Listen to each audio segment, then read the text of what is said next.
Hello, everyone. If you haven't heard about Anchor, it's the easiest way to make a podcast. Let me explain. Number one, it's totally free. They also have creation tools that allow you to edit your podcast from your phone or your computer. How convenient is that? Anchor will also distribute your podcast for you, so it can be heard on Spotify, Apple Podcast, and many, many more. So, what are you waiting for? You can also make money with no minimum listenership. It's time to get started. Welcome to the Kingya podcast. As you may have guessed, I am your host, Kingya, a father, activist, and professional speaker.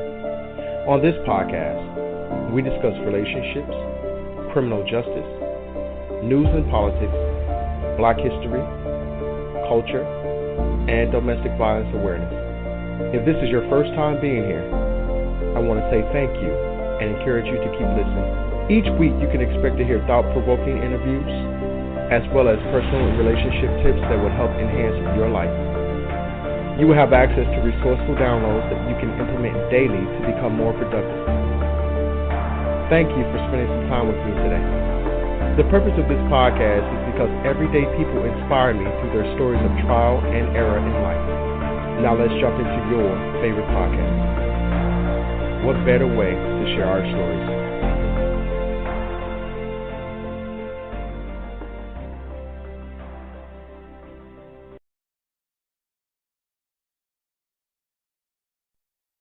Living in Apartheid State. Welcome to the Kingya podcast. I am your host. You are joining us this evening as we welcome our honored guest, Shirley Johnson. In Satsuma, Alabama, the Johnson family, according to Shirley Johnson, her family is living in a Petite Apartheid state. They are separated from the larger Anglo community by privacy.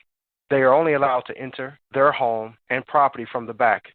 All of the services provided to all of the others are at their front door and provided to them at the back of the door. Subservience is going on. They are experiencing constitutional violations. When they removed the barriers to the front of their home, they were arrested and charged with criminal misdemeanors. Again, they were downgraded to only being able to enter into the home property from the backyard. So we are dealing with a situation here with Shirley Johnson and her family, who will be explaining in more detail what's going on in the state and city. With her family, what's going on there in Satsuma, Alabama. She's currently living in Houston or in the Houston area. She will be joining us in just a few moments, as well as other members of her family also. We'll be posting pictures so that you guys can kind of get a visual as to what's going on, what her family has had to endure for years now. I remember when this information was brought to my attention 5 years ago. I actually interviewed Shirley Johnson on Human Rights Radio, another blog talk station. And we were talking about this very same issue back then. And here we are now, 5 years later. The issues are still existent. The issues are still existent with Shirley Johnson's family. They are being, according to Shirley Johnson, they are being systematically oppressed.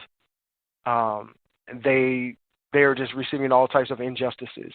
And they've gone through the court systems, they've gone through all the other systems and exhausted some of the other remedies to seek justice for what's going on with their family. And so far, they have not received any justice. And who better to explain their story other than the family that is on our show tonight? For our callers that are calling in right now, we certainly appreciate you. We welcome you. This is your first time. Continue listening. You're in for some informative information for sure. Like, we have some stuff to share with you guys tonight. It's going to be a dynamic show, as is always the case. It's dynamic because you all are with us tonight, and it's a pleasure having you guys on the line tonight.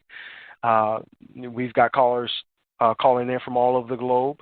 We've got listeners all over the globe, and we appreciate all of our listeners and our audience for calling in and supporting what we do. Just a disclaimer that the views and opinions expressed by the hosts, participating audience, and our guests are solely their own and not necessarily that of the Kingya Radio Network or podcast.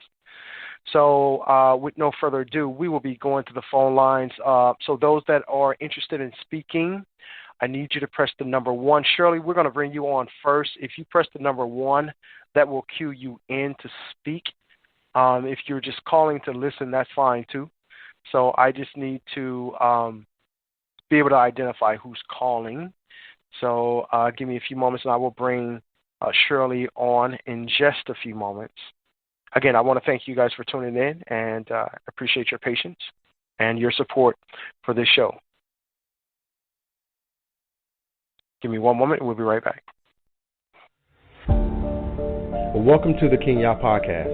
As you may have guessed, I am your host, Kingya, a father, activist, and professional speaker.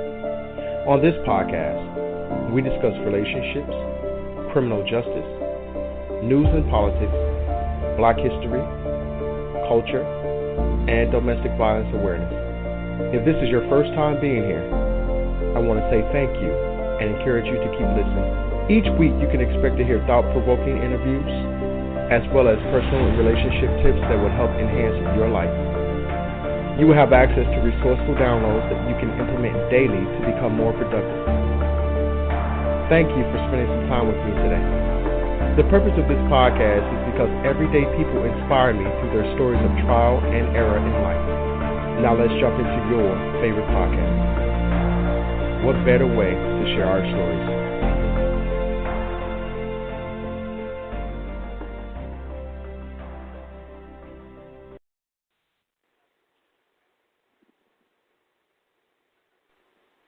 Okay, 281, your phone line is open, 9663. Shirley, is that you? Yes, this is me. Hey, Shirley, how are you? I'm doing well. How about you? I'm doing wonderful. Welcome to the show. I appreciate that. I was looking for your other number. I guess I wasn't able to identify okay, the this number here. 6671 is my cell, but Got I decided okay, to use perfect. the house phone, so it'll be easier. No, you're fine.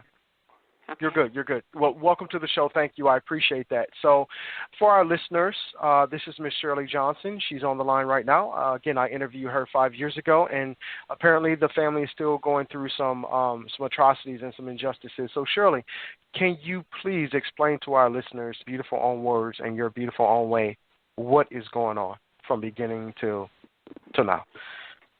Okay, I'm going to try to capsulize it from the beginning to now.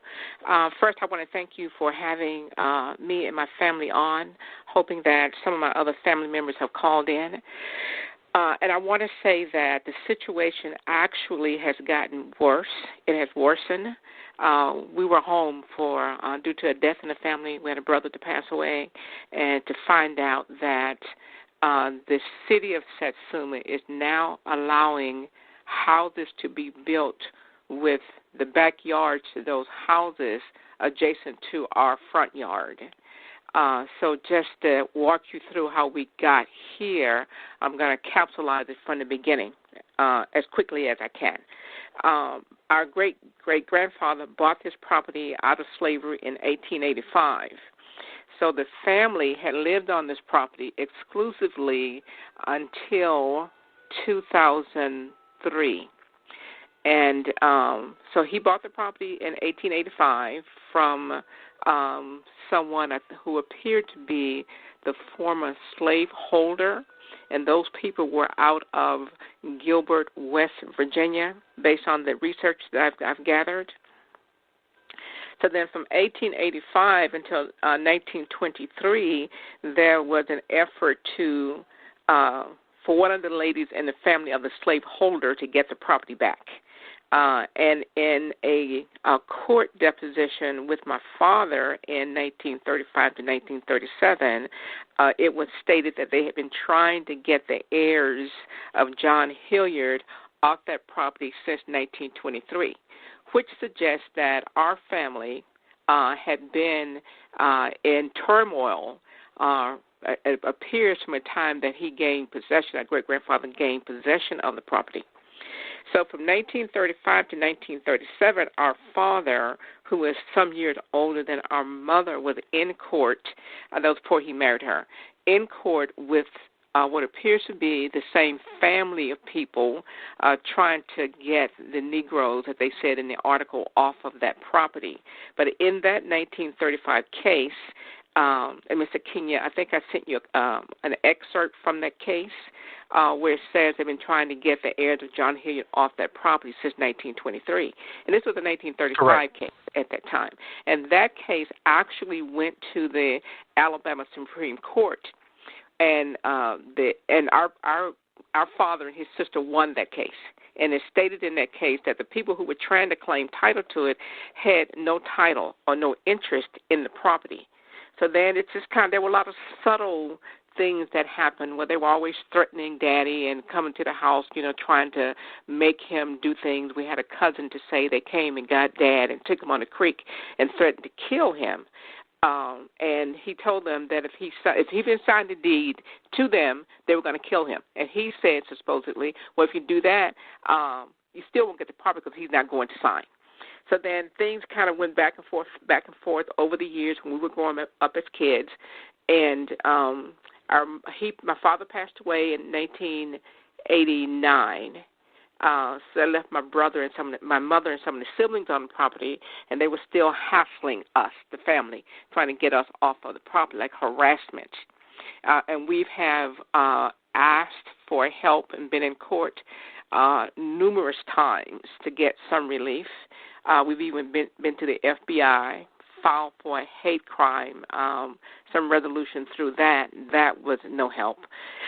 So in 1997, a company called Gilbert Leasing sued my mother.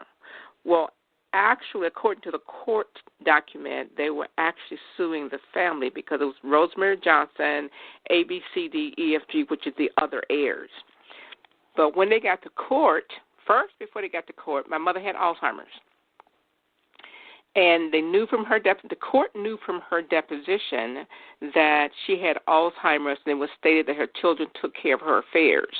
But they proceeded with the trial. They did not let any of us, the other relatives, sibling heirs, testify during that trial. The judge, it's even stated in the court transcript, where the judge said it's only against this little lady. My mother kept saying that she was 28. I know them a good 28. At that time, she was well into her 70s. So the lawyer said she's suffering from Alzheimer's, and her children take care of her affairs before the court. The court knew before, and they knew during the trial. But the judge said it's only against this little lady. My mother did the best she could with no support in the courtroom and said that it was her husband's family's property, and that she was not claiming title to anyone else's property. She was cognizant enough to say it's my husband's family's property. So with that, the judge dismissed the jury and gave the property to these people who are now trying to claim title to it. But the worst part that has happened since that, they came in, these people who are claiming title, and the city of Satsuma, the local authority, allowed them to, first they put a truck across the road so no one could get in and out because the road onto our property deaded in at our house. And my sister called. My sister's now deceased. She called the rest of the siblings and said that they put a truck across the road. She couldn't get out. That she was babysitting for a couple of ladies who were going to school. They couldn't get in or out to get their children. So we called the city. The city told them they had to move the truck. When they moved the truck, they put some iron stakes in the road. So she called again, and we called again. They had to move the stakes. And then they came back, and they put a pile of dirt in the road so no one could get in or out. And we called again. So eventually what they did was put a privacy fence across the road blocking ingress and egress. You couldn't get in or out because they put the privacy fence there. When they put the privacy fence up, I guess they didn't realize that we couldn't get our mail because it was also a U.S. mail route. So they came back and went over on their road behind us, and cut in a trail behind the house for us